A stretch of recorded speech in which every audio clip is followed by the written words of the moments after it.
So, Kayla, this is a question from Jesse Codera. If psychedelics have so many healing benefits later in life, why wouldn't they be effective early in life as a preventative medicine? That's a great question. Why wouldn't they be effective earlier in life? Am I getting that correct? And I assume that's speaking about perhaps kids or teenagers. That's something that I know has been a topic of discussion in the psychedelic community, though one that I haven't particularly delved too deep into.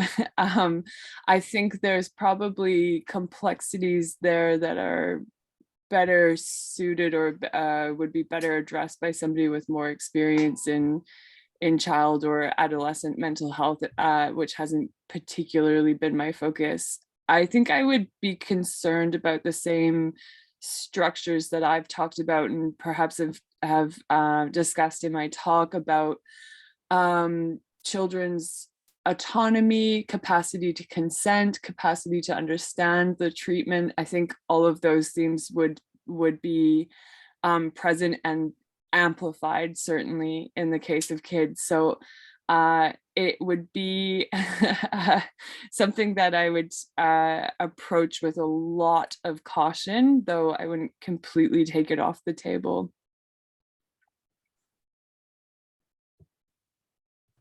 I can speak a bit to that as well. The research is obviously limited on adolescents for ethical reasons, but we do have some research on pre-adolescent and adolescent use of marijuana.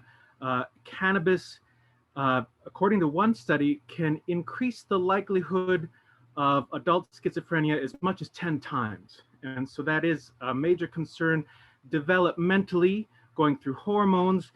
A small change in the trajectory of one's development can become a major shift in adult cognition. Trajectory changed very slightly can relate to major shifts in psychotic thinking, delusions later in life. So it is a very delicate topic, and one I don't know what correlations we can make between cannabis use and, say, LSD use and so on, but safe to say there are similarities.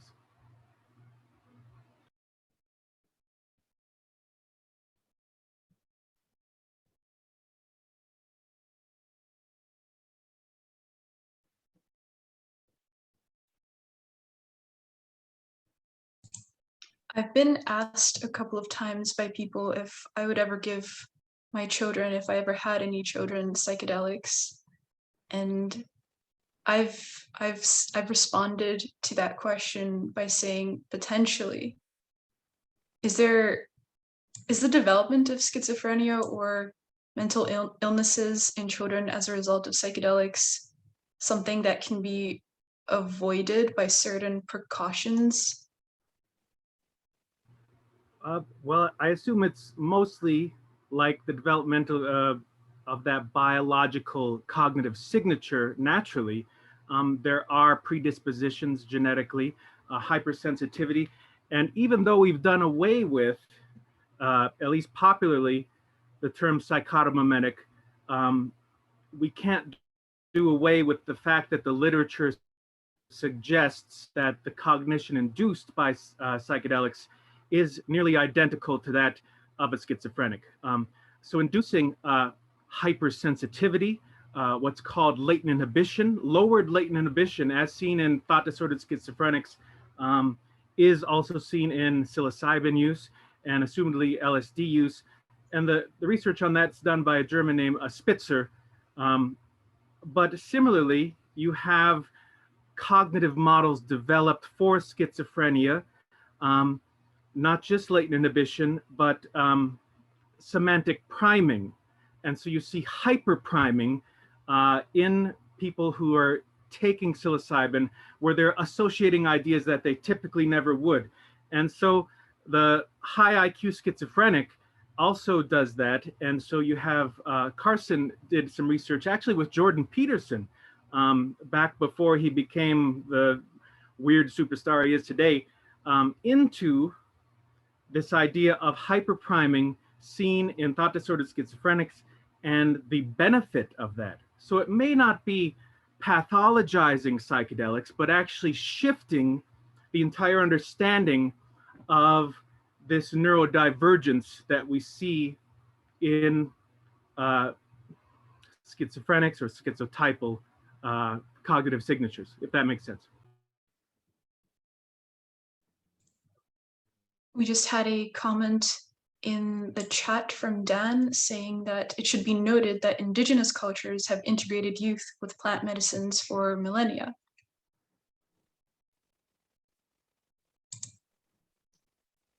And we also have a hand raised from Clifford. I think we'll unmute you, Clifford, and go ahead and ask your question. Thank you. You know, I just wanted to comment really, but if anybody wants to address it, that's cool too. I just, on the subject of children and psychedelics, I'm glad this came up, but this is the interest of mine also. Even though I know the research doesn't really support it, I think the answer really is we don't know. I think that's the bottom line here, even with the information that Caleb just talked about. There's really no clear answer. And I just wish the psychedelic community would start to really focus on this to see if this is even a possibility. And the reason why I feel this way, our children are suffering from trauma.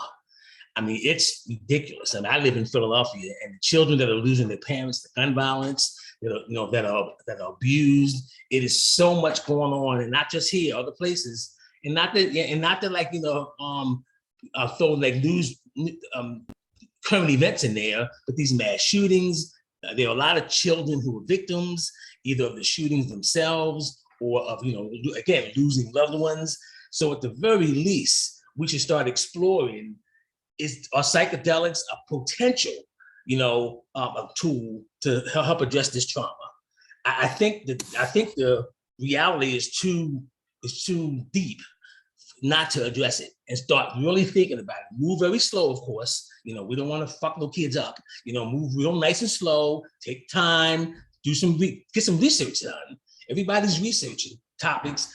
Let's get some sound research on this. That's all I have to say. Thanks.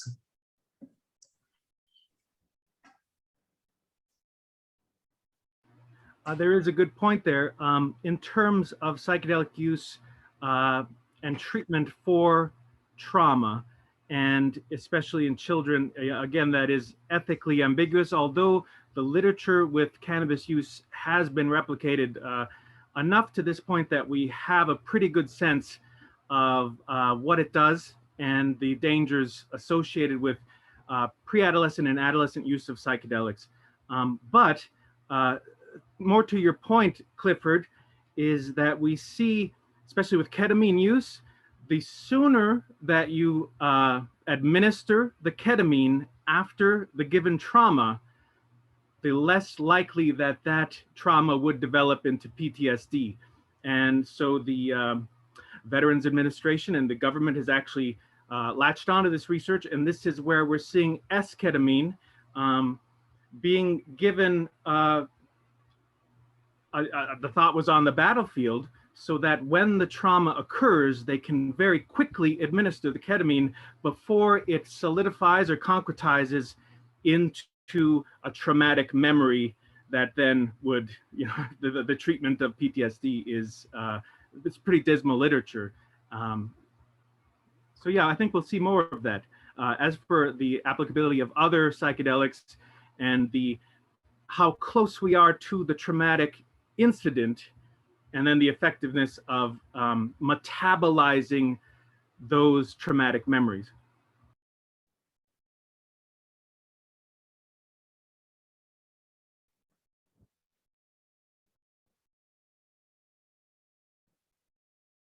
Those are some very interesting comments about the use of ketamine in this acute situation to prevent the development of PTSD.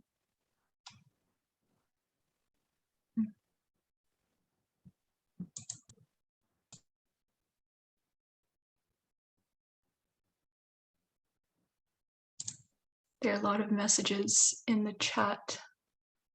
We have a question from Joe, so I will allow Joe to speak and ask their question.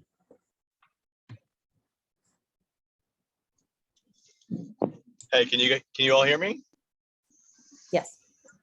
Thanks very much for the opportunity, and congratulations on the conference. I think that the more people who see very sensible, intelligent young people like you discussing this, rather than just the old hippies, bless all of our hearts, the better off all of us can be, and the better we can stick to actual sensible research rather than the stigma. My question's for Erica Lee.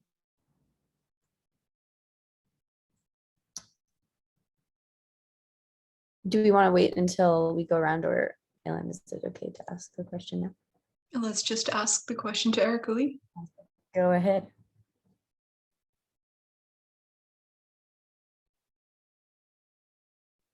Uh-oh. Joe, are you there?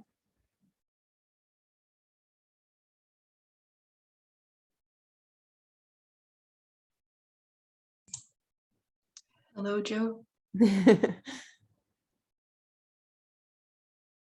All right. Looks like we lost Joe, but maybe they'll be I back. think his question is in the Q&A section. Like I just pulled it up, it's written there. I don't know if that's how he was going to be Oh, I asking see. it or not. I don't Oh, know yeah. if he was going to verbally say it or not, but I just saw it in there. So Joe said, Erica's presentation pointed out the fascinating question of whether the psychedelic effects of ketamine and other drugs are features or bugs when it comes to the process of healing and what's responsible for it. I'm particularly interested in Erica's opinion on the following. Is it conceivable that a biotech company will be able to understand more details about the entropy that results in the brain during a psychedelic experience and therefore be able to engineer a designer drug that does all the neuroplasticity that we currently associate with the chemical and psychosocial interventions that we associate with the psychedelic psychotherapy, and therefore obviate the need for psychotherapy? Well, thank you, Joe. That's a really great question. I think that in my talk, I spoke a lot about like rebus and that flexibility in the brain that's created by psychedelics. And I think that it can be sort of explained through like Stan Groff's way of describing psychedelics as non-specific amplifiers. And so this sort of change that's induced in the brain, it can't really be applied so much unless there's narrative behind it. And so some of that comes from what you already know. Some of that comes from like your own intentions going into it.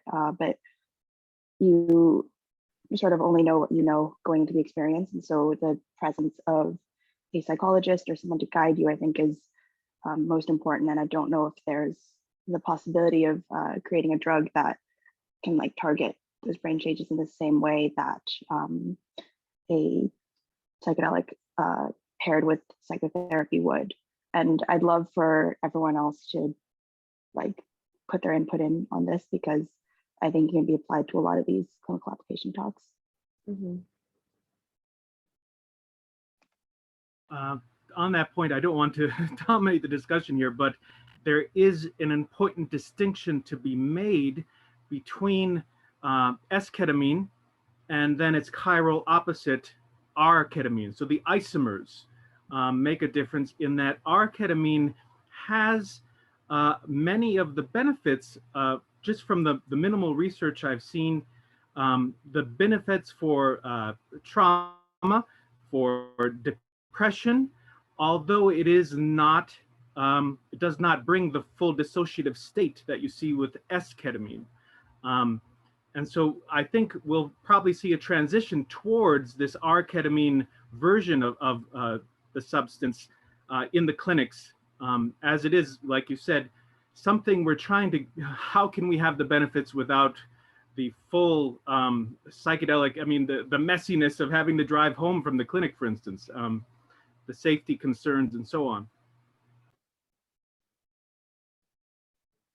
Yeah, I would definitely say like further research is needed to see like long-lasting changes induced by differences in R and S ketamine. I mean, there's not that much, follow-up study. Like the longest has been 2 years following ketamine infusions, and other than that, sort of participation just drops off, and we don't know I think the biggest thing is like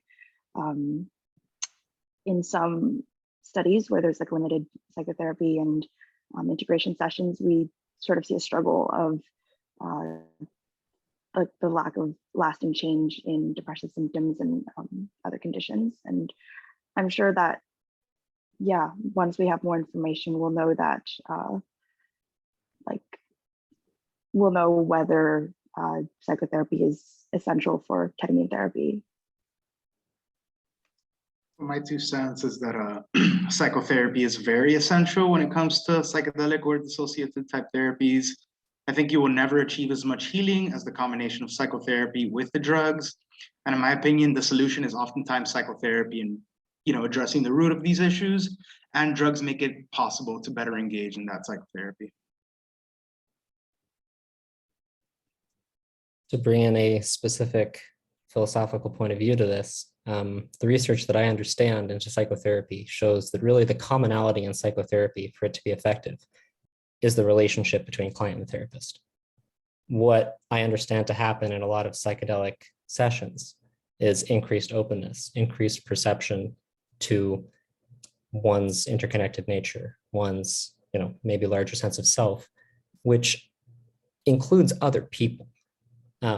So this idea of, you know, further isolating oneself without the presence of a facilitator, I think would be antithetical to the root power of the healing that occurs through psychedelic work.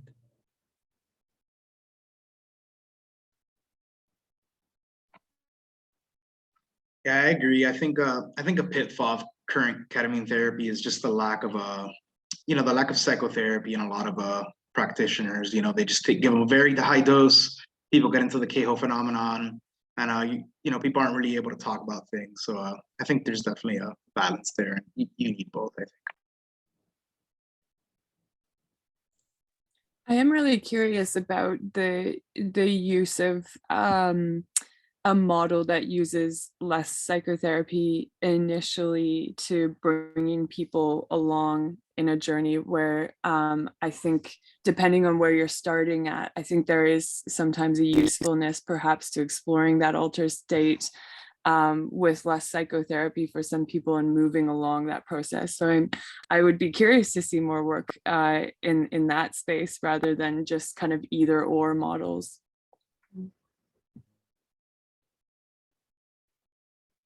Yeah, that's interesting. The preparatory sessions have a lot of power in shaping what they expect and in the end what they experience probably.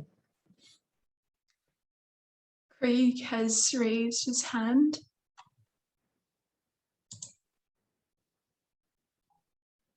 Hi, Kayla, I wondered if you kind of touched on something that I was going to ask about generally, which is when we're thinking about kind of psychedelic therapy and how that might impose a certain language or framework on an experience that doesn't always actually fit the models that we're using. I mean, there are a lot of psychedelicists, to use that term, who would deny that they fit these models at all. I'm thinking people like, I don't know, Terence McKenna, maybe he thought you should just investigate the experience for the experience. I feel like you were kind of going there with what you just said. I wondered if you could elaborate a little bit more on that, if you don't mind. Yeah, I like that you brought that up. It's an interesting space, and I think that as we start to more and more psychedelic therapy is pushed into this medical model, and the medical model of psychedelic therapy is really certainly exploding and taking hold. It's a really different space than the people like Terence McKenna and other kind of traditions in the psychedelic space. And I would really like to see more movement across those communities. And I think I'm always really interested in, and I say this what is the psychedelic therapy that I'd recommend for my mom?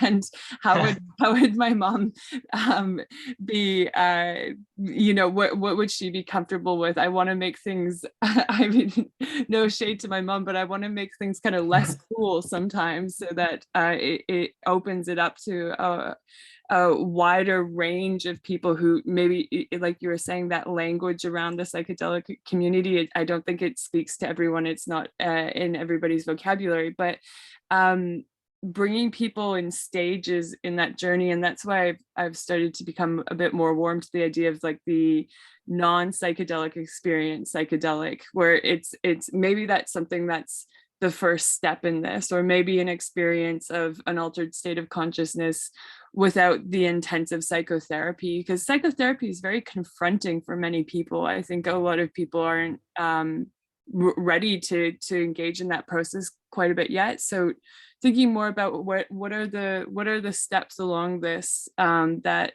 healing isn't necessarily going fully into a several hours of prep and intensive long session of psychedelic and intensive psychotherapy, but perhaps more staggered approaches to that could be beneficial for more people to warm up to this space or find what works for them in this space. Anyone else have thoughts on that? I agree very much. Yeah, I would really like to see the language kind of open up for a wider range of types of people. And I think that could also address a lot of the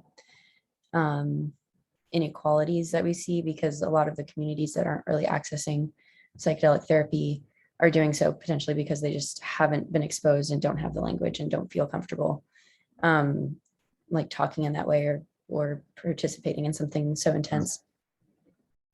I wonder if there's like a thing where you need to almost go back to the start and just sort of remap what the experience actually is fundamentally. And then you can possibly apply lots of different models of it doesn't have to just be therapy, right? It could be a variety of things, but therapy certainly of many different types might be applicable.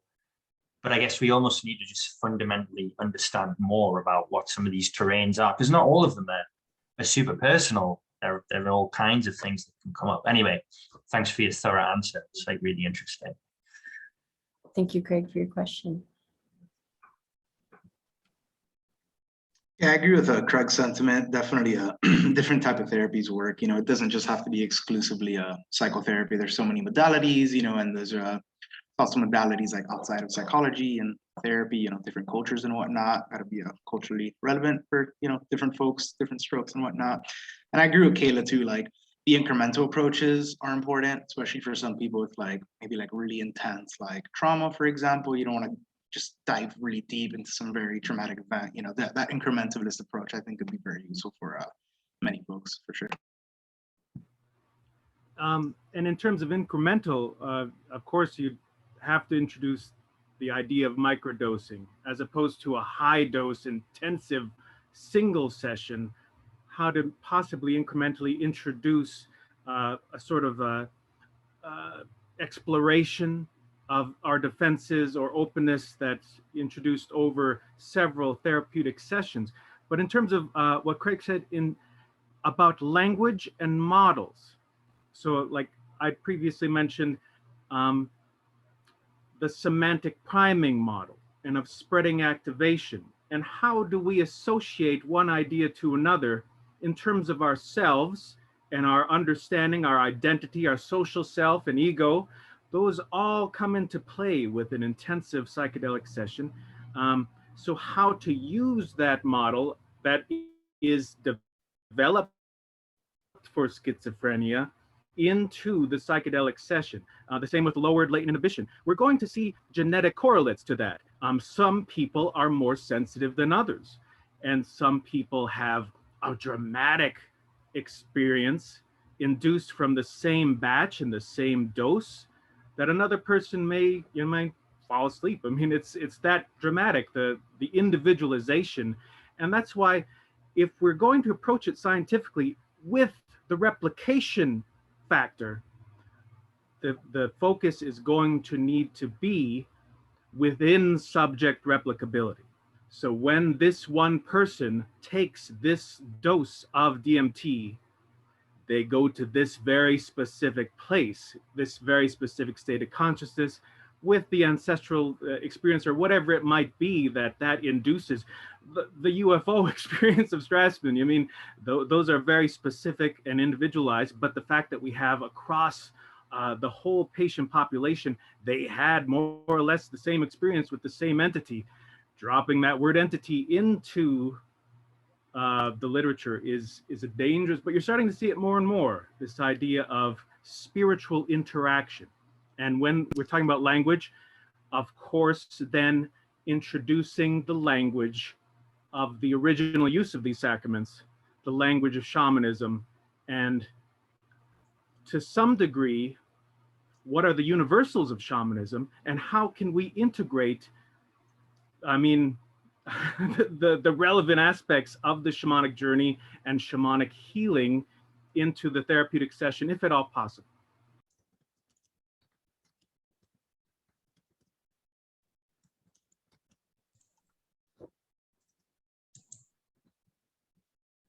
Clifford, any comments? Well, I was curious. Can I ask Bianca a question? Or we're not ready? I can ask you. Okay. Hey, Bianca, I'm Cliff. How you doing? So I was curious. I was very curious in your presentation.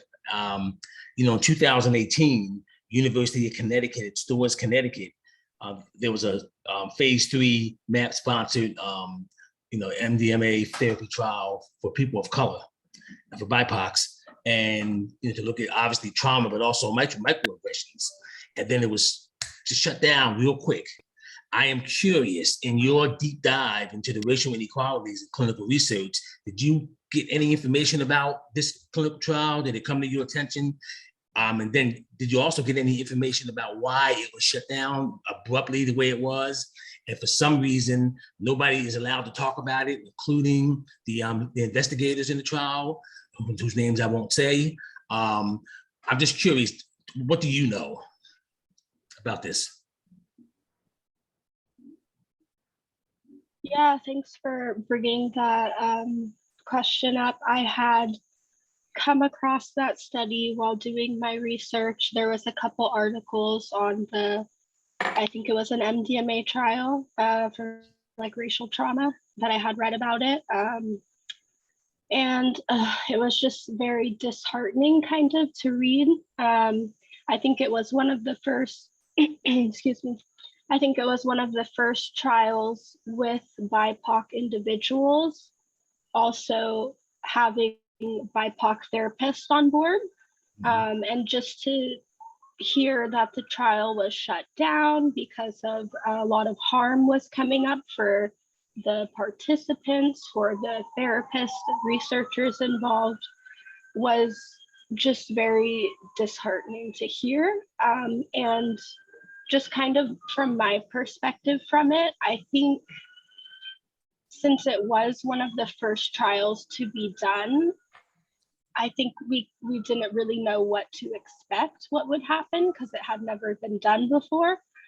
So it brings up a lot of concern, definitely moving forward. But I do kind of think one of the good things about it is like, yes, that trial was done. Unfortunately, it was shut down, but like, how can we improve this for BIPOC communities now? How can we make sure that like researchers and therapists feel comfortable, that participants feel safe, they feel supported in these at least research medical environments? So it was something I had heard about. I did research it a little bit. I just hope moving forward, we can really address these issues of like race and identity, just to maximize healing across the board. Yeah. Can you still hear me? Yes. Well, you know, I'll just say this and I'll shut up. I do know that the harm, or some of the harm that you referred to, that the participants in the trial, as well as the therapists and the investigators felt, came from the hospital itself, the University of Connecticut Medical Center. They were not supportive, and they, so basically what happened, you were doing a clinical trial on microaggressions, and you were microaggressed every day that you were in this facility. And so that was all I was able to find out, because everybody, I don't know if they signed some kind of non-disclaimer agreement, but nobody wants to talk about it. And actually, what you just told us is the most I've heard of what happened in the center closed down. I mean, the participants in this study will not say a word. So I don't know. It's disheartening. It's a good word to describe it. All right, I'm done. Yeah, just to like follow up on that, like this is just my perspective of like reading the trial and like kind of trying to find articles about it of what has been publicly like disclosed. But I do think this also kind of brings up another situation. Like my research for my master's dissertation focuses on self-administered drug use to treat symptoms. So completely, I think not everyone is going to want a medical model. So I think if people can use substances maybe in their own home context and have like a guide or peer support is very important. Shout out Fireside Project. If that is more comfortable for you to explore, I think that is also a model that really we should be paying attention to. Yeah. Is it possible for me to read your master's thesis? Is it available somewhere? When I finish writing it, potentially. Yeah. Yeah. Okay. But thank you. You're welcome. Thank you. Bianca, could we ask you another question? Yes, yeah. Race as an independent variable cannot fully explain an individual's experience or level of racial trauma. Similarly, having a therapist of the same race may not make BIPOC individuals more comfortable receiving therapy. How do you see other variables being used to make accurate conclusions regarding individual efficacy? I'm thinking about income, education, geography, rural versus urban, or even migration status, including immigrant versus first or second gen, that are not currently measured in clinical trials. Yeah, that is a really great question. And I think there's just so much to explore there. When it comes to like the medical research area, I think all of that is like under research. So it's really hard to draw any conclusions from it. But what I would say for like the other factors, maybe like culture, socioeconomic status, I think something like integration circles could come in. Now it's not a medical model, but if you could have a community-based integration circle with more community members who maybe share your education, your culture, maybe income level, I think that would be a good experience to really explore those different variables with a like community. I mean, everyone will have different experiences, but I think it would potentially create a safer container for you to be able to explore like those different factors. That's kind of the best I could answer it right now. I don't know if anyone else would like to chime in on what you think of the question, how you would answer it. Yeah, as a first generation Cuban American, I think there needs to be more inclusion of immigrants, first generation folks, and just non-American white populations on like the researcher and participant side. I feel like it's pretty disproportionate. Like it's always like 90% white folks, and I think having less medical models would definitely help make the the research just more accessible. And like Bianca mentioned, I think community models would be really important and make it more palatable for people who aren't familiar or comfortable with Western modalities.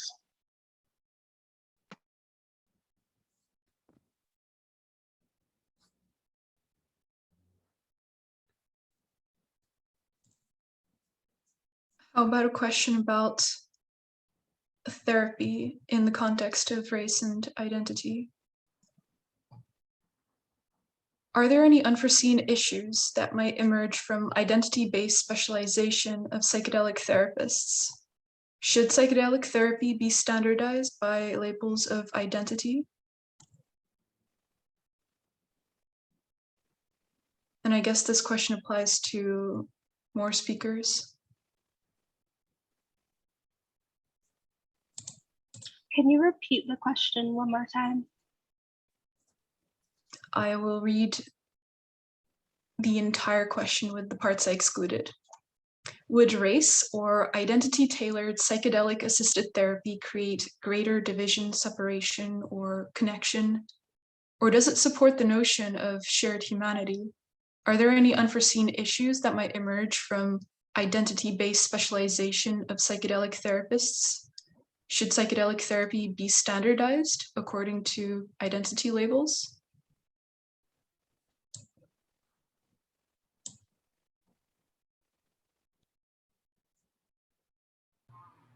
I think it's a slippery slope when we, Bianca's suggestion that we begin to segregate integration groups could backfire. I could see that potentially being a dangerous, but at the same time, what she says about when they are segregated by race, those members of the group are more comfortable.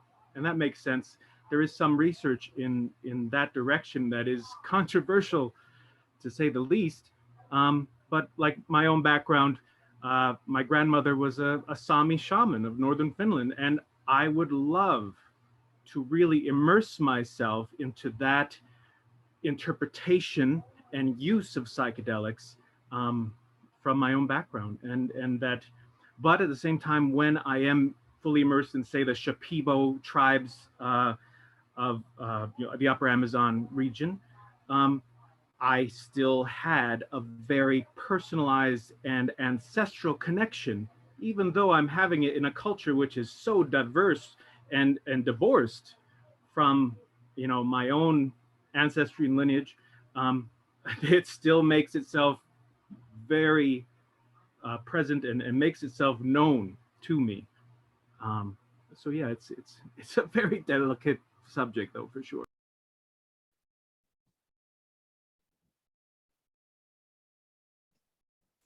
I think that a blanket answer to this would be really hard to give. I offered a lot of insight into this in my talk, but I think that the real risk, there's those significant risks that you have if this isn't something that is offered for re-traumatization to occur in a psychedelic session, in psychedelic therapy, from clinicians that don't have the personal comfortability, as is outlined like 18 times in the MAPS training manual, with the kind of territory that their client might be in. If a therapist doesn't have that comfortability, there could be all kinds of things going wrong, rejection of experience. There could be pushing, guiding in a direction. There could be, all kinds of things that could be re-traumatizing because, these are literally the microaggressions that might have caused someone's trauma that they're trying to heal from in this psychedelic session. But at the same time, I don't think that necessarily everyone is going to want a therapist with the same identities as them. People have different preferences, and I think people should be able to choose whether they want affinity groups or not affinity groups. And I think that there's a lot that can be gained, I think, through affinity groups for different kinds of people. But yeah, I think it really is an individual question, but I think nonetheless, especially if the therapist is not working in affinity groups, some kind of personal commitment to understanding their own relationship to this territory of the client would be necessary. Absolutely. I have a question on that, Atticus. Do you have ideas about specific strategies that therapists can learn or apply to effectively facilitate a conversation about, sorry, I wrote this down earlier, so I'm reading it off, about a topic that they have little to no experience with or is not in alignment with their worldview during a therapy session? So in relation to gender, like if someone is living in a very sort of gendered way of being and is not used to stepping outside of that framework, but they want to be supportive, how can they, like, what strategies can they use to facilitate that space for people? That's a big question. I have a couple things coming to mind. I'm just a parrot, but I think the first thing is a clinician's own practice with themselves, their own meditation practice, or whatever practice they use in their own contemplation. I think that's kind of the foundation where everything comes from, the therapist's relation to themselves. So that's like the basis that has to be cultivated. But like in the session, yeah, because in the session, I think there are two things. One is basic curiosity, employing really as much as one can, which relates to their practice, but as much as one can, a beginner's mind of not knowing what this person's experience is. So when you walk into something you've never been before, when you go to a city you've never been to before, you don't pretend to know the subway map perfectly. So employing that kind of mindset, literally just kind of very gentle question asking. I think also some recognition that through this process, there probably will be pain that's caused. So some commitment to some openness, some receptivity to receiving, pain that a client might experience from something the therapist says in this curious investigation. And I think that while this is happening, I think it can be tempting to, through this curious investigation, really try to understand, really try to fully map out that city in your mind. And I offer that I don't think that's going to happen. That might not be possible. So instead, trying to employ a compassionate approach of just really trying to allow the person's experience to be there as it is without you needing to understand every facet of it. Figuring out and asking yourself the question, how can I have compassion for this experience? How can I have compassion for what's happening here?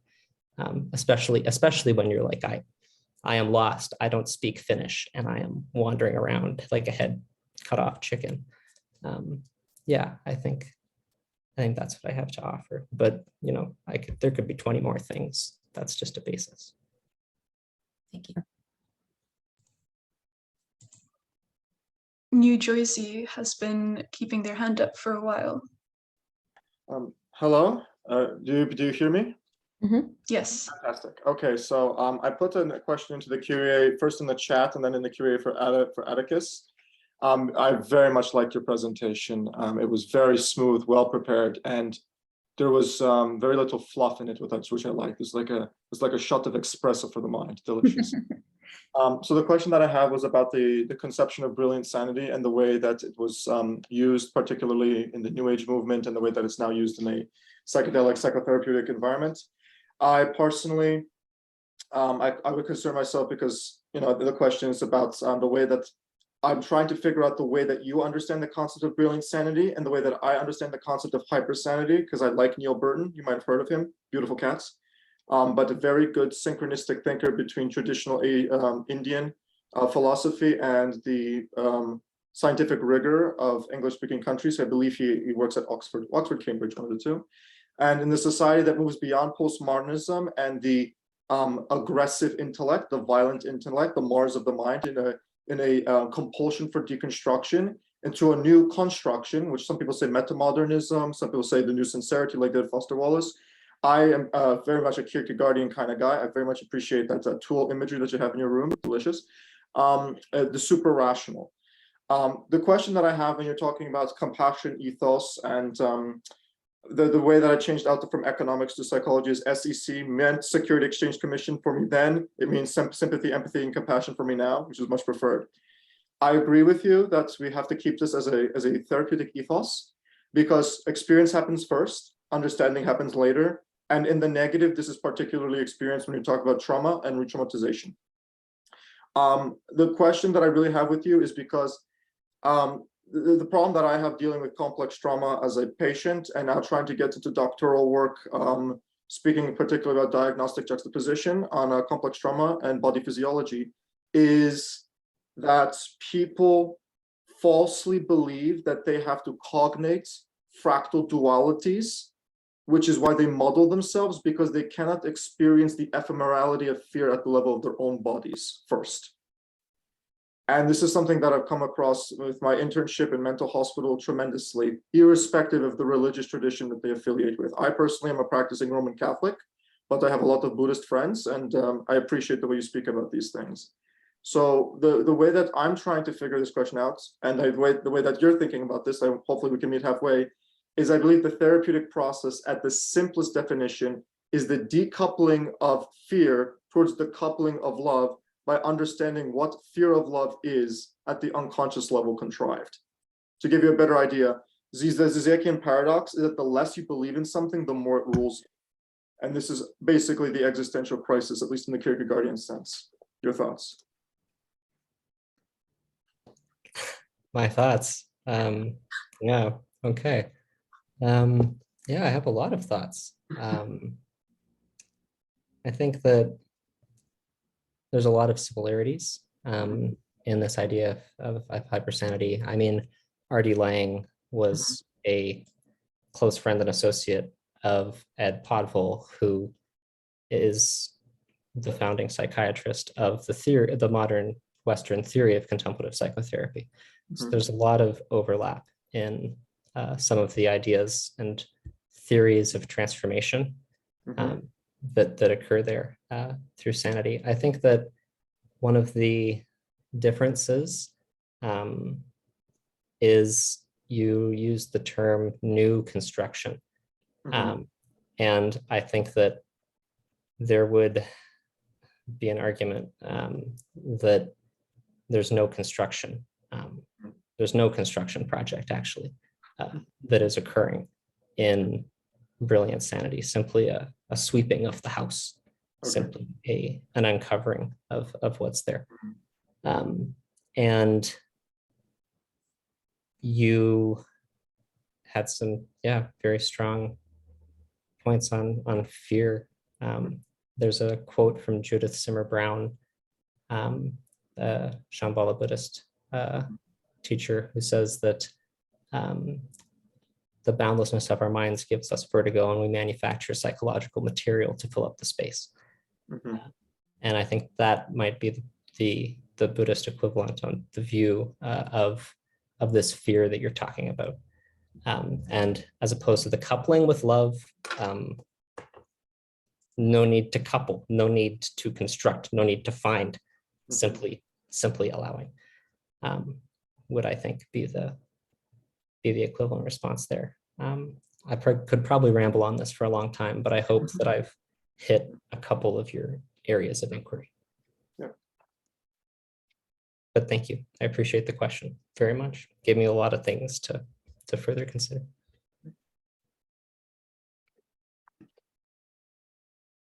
Thank you so much, guys. All right, so we have a couple questions that were sent in the chat during the talks, and we'll go through some of them now. One for Kevin, and this might be a little bit of it's about self-harm during PCP use, so it's a little bit uncomfortable potentially. So the question is, do we know much about the dosages or settings responsible for the exceptionally high prevalence of self-harm with PCP? As this is not seen with ketamine or other dissociative psychedelics clinically, I've seen the case study of the patient who removed his own face with the razor blade on PCP, assumedly being due to a dissociation from his own body and image. But more recently, I had a patient in my own practice who had cut off 3 fingers using a kitchen knife on PCP. So wondering how to understand that with PCP use. Yeah, that's a great question. I feel like a lot of there's a lot of like stigma associated with PCP use. And I feel like a lot of those issues have to do with underlying mental health issues that could be exacerbated by any drugs, including psychedelics and stimulants.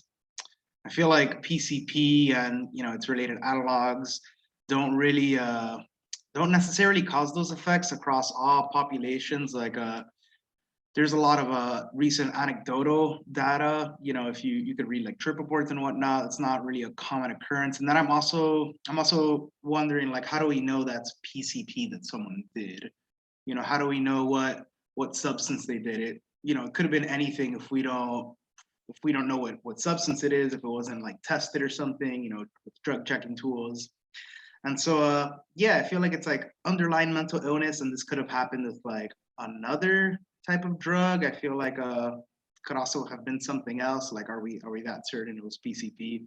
And yeah, from what I know, I feel like, and from what I've read, the research, the anecdotes, like I'm not seeing a lot of that, you know, those violent behaviors, but I know there are cases of that happening to folks. I feel like just like a very high dose of anything that's slightly stimulating could cause things like that in somebody with like an underlying issue. And I'd love to hear some more input from other panelists too. Like that's an interesting question.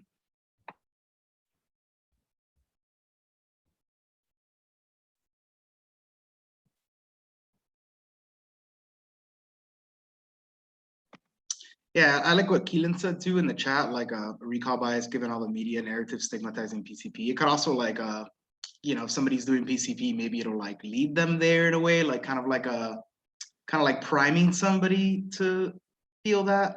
Kind of like, you know, back in the 60s or 70s, people would say that taking LSD would make you like, you know, do something terrible. And we now know like that's dependent on like setting and whatnot. So I feel like a lot of the narratives surrounding PCP could be similar to those narratives surrounding psychedelic drugs a few years ago, or quite a few decades ago now. Thank you, Kevin. Okay, and now we'll ask one question that was asked for Aileen. So the question is, how do you address the potential confound that clinicians filling out a survey about psychedelics are more likely to be informed and supportive of psychedelic therapy, which may influence the outcome of the survey? And then also, how do you expect these measures to change in different states and countries, and maybe more rural areas compared to in California, where the sample was taken from? Yeah, thanks for the question. That's a great question. Yeah, in this talk, I definitely didn't go into some of the limitations of this research, and that's a huge one, of course. It's just like the location, the regional kind of differences, especially in California, where we would expect people to have maybe more favorable views, especially as there was recently like statewide legislation proposed to decriminalize psychedelics. 3 cities, like local areas, have already decriminalized. And obviously California was a front runner in terms of like cannabis decriminalization or legalization. So I think those are things one of my big recommendations, just there needs to be more research on provider attitudes and like to assess specific like regional differences and comparisons across different parts of the country, from rural to urban, but also just different areas. And yeah, I think definitely something that, you know, folks looking at this type of survey, there is definitely some bias in just who's deciding to take it. People who maybe have more strong opinions one way or the other, maybe they're favorable or not, but might be more kind of charged and motivated to take this. So those are things that definitely took into consideration. However, I think the one kind of interesting thing of kind of even taking all that into consideration is that if maybe these providers within California and the ones taking the survey, if there's still such a lack of knowledge, I think that really just points to these are going to be the people who probably will know the most if they're the most interested, and they still have quite low knowledge and don't feel comfortable talking about this with patients. So I think, you know, I would kind of hypothesize that in other parts of the country that might be even kind of lower knowledge base. So it really just points to the real need to, you know, increase kind of provider focus education on this to support patients who want to access these types of therapies through that type of model. Yeah, that's true. I think it does kind of even strengthen the conclusions potentially if you assume those things. Yeah. Okay, so we have hit 4:30, which is technically when it was supposed to end, but I think we're happy to go on with some more questions that we have. If anyone has to step off now, we might do, I don't know, something like 10, 15 more minutes, or as however long people want to keep asking questions. But if you need to step out, let us know and we'll, you know, bid you farewell. And yeah, but otherwise we'll move on. We have a question then for Kaleb. Okay, Aileen, you need to hop off. Thank you so much for being here and joining the live Q&A session. Yeah, thank you all. Great to see you. Good job, everyone. Bye. Bye. I need to hop up as well. Thank you so much. It was great to chat. Thank you for joining, Kayla. Bye. I'm gonna head out too. Thank you guys so much for the Q&A. It was great. Thank you, Erica.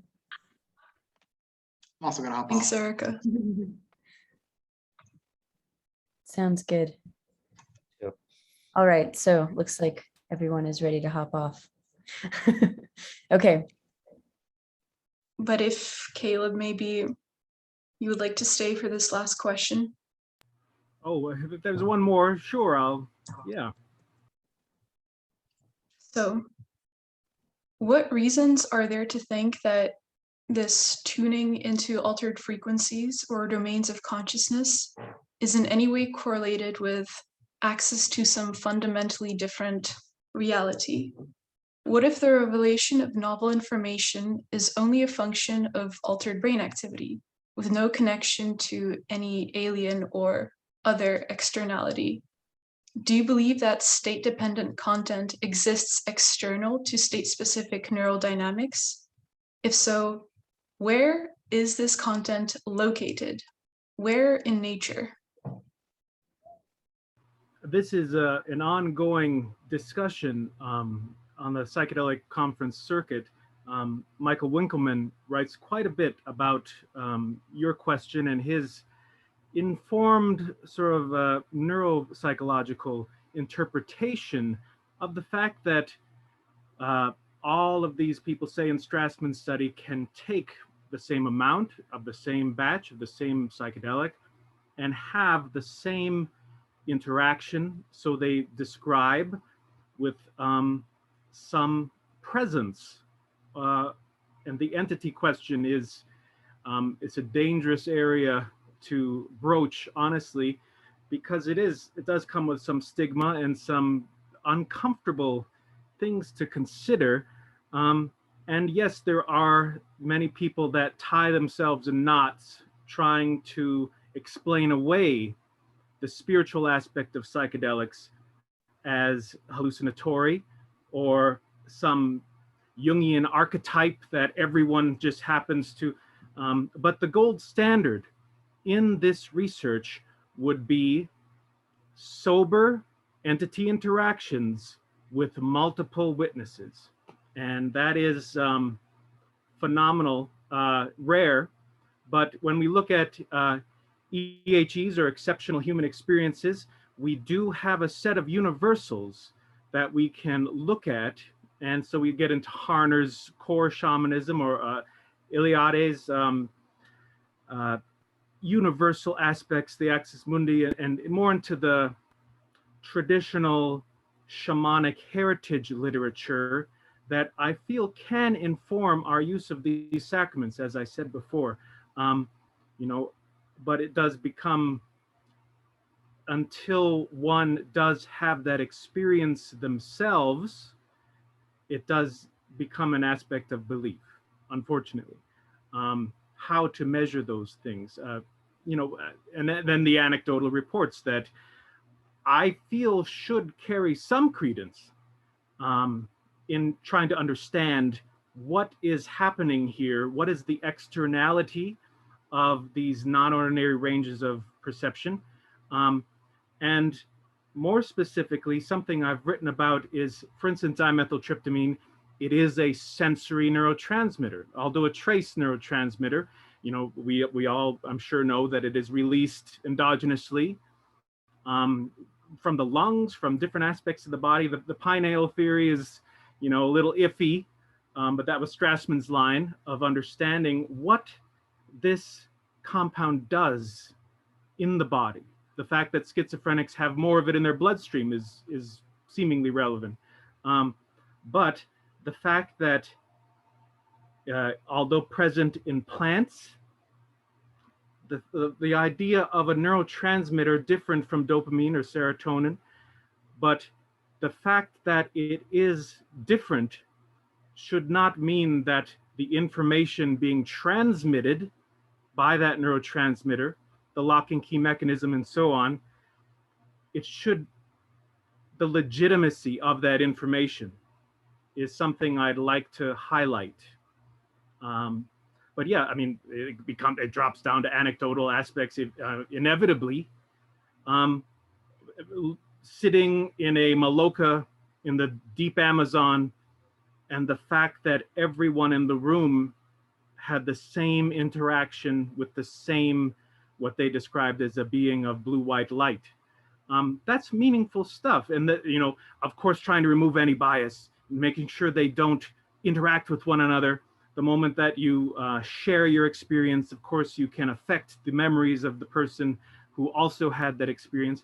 So how to approach that in as scientific a way as possible, removing any potential bias.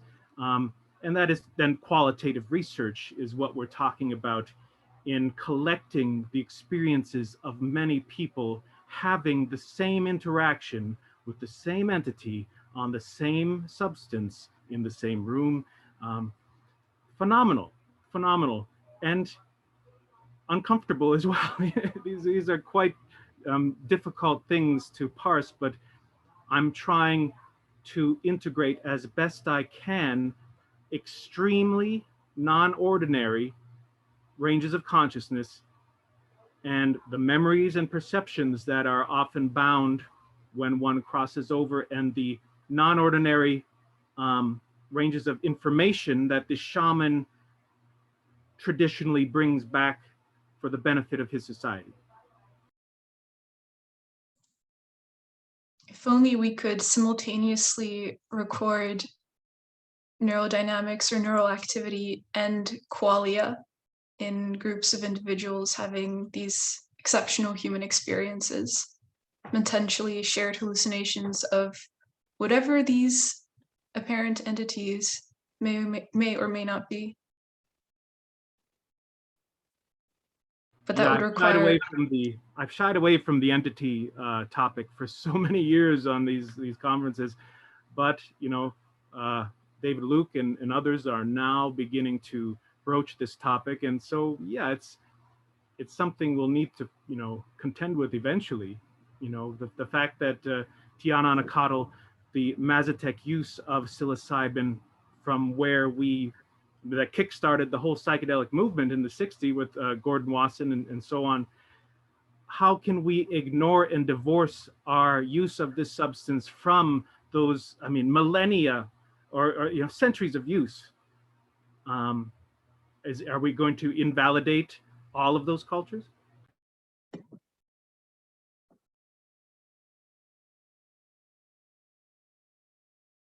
I don't know if explanation necessarily translates to invalidation. Yeah, that's, I mean, to take them at their word, that this is how they understand the use and utility of psilocybin in that instance, but also the salvia divinorum. How do they, and what is in those traditional cultures, if they are not reliably healing people with the sacrament, then they are not shamans. Yeah. New Jersey? Yes, I'd like to go to something that Kaleb said and that you said and try to make sense of it. Science is always suggestive, never descriptive. It's a system of falsification and process of elimination to a possible asymptotic interpretation of a given phenomena. This is vis-a-vis Popper.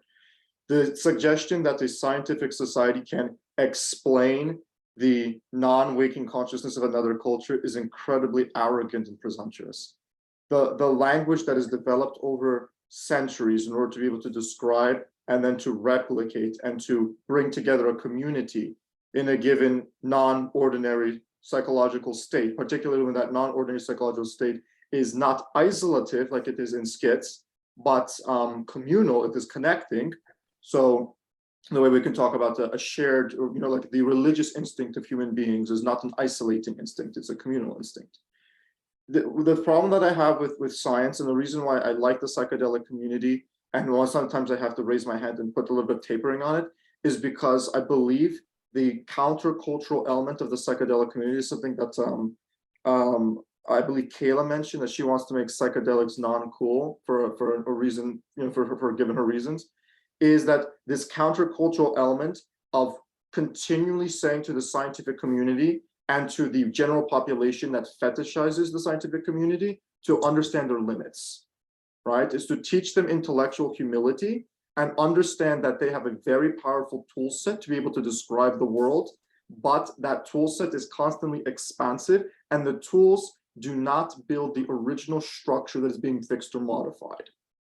And I believe within the scientific community, it is people like the psychedelic community that have the greatest responsibility to be the bridge between the sciences and the humanities, particularly with anthropology, to know when something can be prescriptive, when something can be descriptive, and when something should stay suggestive and not move beyond it, lest it feeds this imperial attitude of believing that science is somehow an epistemological alpha and omega to be imposed on savage peoples. This language of describing what other people had is the language of 19th century imperialism that got overturned in the 20th century in the European world wars.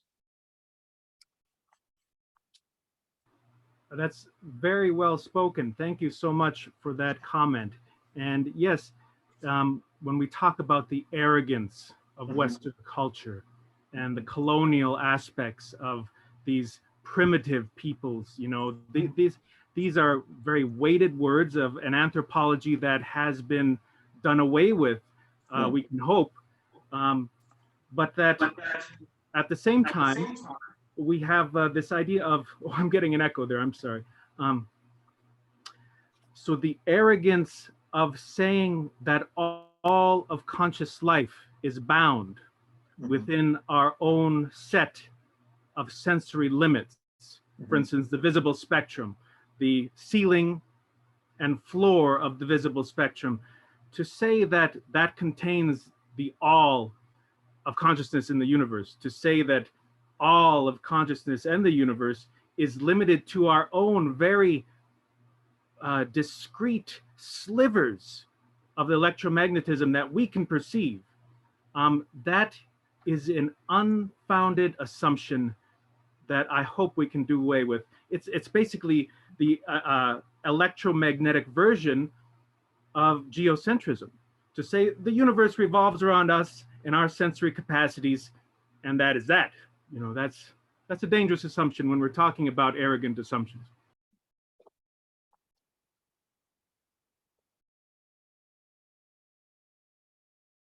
Electromagnetic version of geocentrism.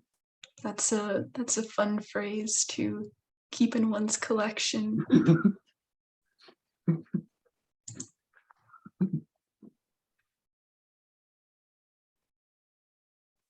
I guess we've breached quite a challenging limit to this discussion, and we've also passed the Q&A session by 15 minutes, which is sometimes quite wonderful. Thank you so much, Kaleb and Bianca, for staying on a little longer during the Q&A session. It was wonderful to be here with you in New Jersey. Thank you for bringing all of us some new joy to this community. Oh, so something's funny there. Thank you so much. This conference has been great so far, and I'm glad I could be a part of it. Thank you for Bye-bye. sending. Goodbye. All right. Yeah, I'll just say thank you. It was great to be a part of the conference. I left my contact information in the chat. If anyone would like to reach out for questions, you can email me. Thank you, Bianca.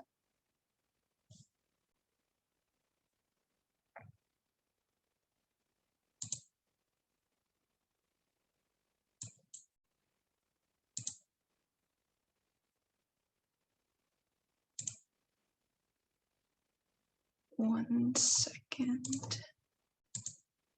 We will be closing off right now. So this concludes day 2 of PsychedelX. We cover the topic of psychology and clinical applications. Thank you to all of our presenters and our keynote speaker, Haley Duran, and the audience for asking such great questions and creating a dialogue at the end, and everyone else who made this event possible. tune in at the same time and same place tomorrow for our Culture, Law, and Media Day. Tomorrow, we'll start out with a keynote from Hanifa Nayo, Washington, of Fireside Project, where we'll learn about Fireside's year one launch experience of their psychedelic peer support line, followed by a Q&A. And then we'll move on to the rest of the talks. And of course, we'll be announcing the winners of PsychedelX. So stay tuned. Please come again tomorrow. Thank you. Have a good night or afternoon or morning, depending on whatever coordinate in space-time you are at right now. So, goodbye.